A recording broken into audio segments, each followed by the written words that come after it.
que aussi il est important de rappeler qu'en fait l'État n'a jamais eu l'intention de lutter contre les violences sexistes et sexuelles. Darmanin en est la preuve, si besoin.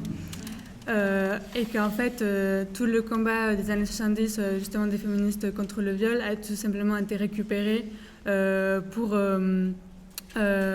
commencer à emprisonner des gens de manière massive et surtout des personnes racisées et des personnes précarisées. Et il est important de dire ça, de comment le combat féministe et le combat contre les violences sexuelles ont été juste instrumentalisés pour des fins racistes en fait. Et au final, on est toujours en train de justifier la police par notre condition de femme, en train de dire qu'est-ce qu'on ferait des violeurs, comme si maintenant on faisait quelque chose des violeurs, genre. Enfin, vous connaissez beaucoup de violeurs en prison, enfin pas moi perso.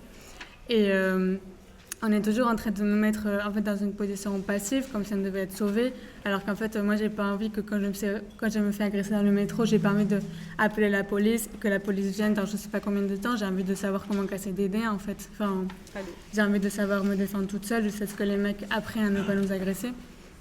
Et moi il y a quelque chose que je trouve très curieux, c'est que quand on parle par exemple de féminisme anticarcéral contre le système pénitentiaire, etc., les réactions sont un peu choquées, comme si c'était quelque chose de bizarre.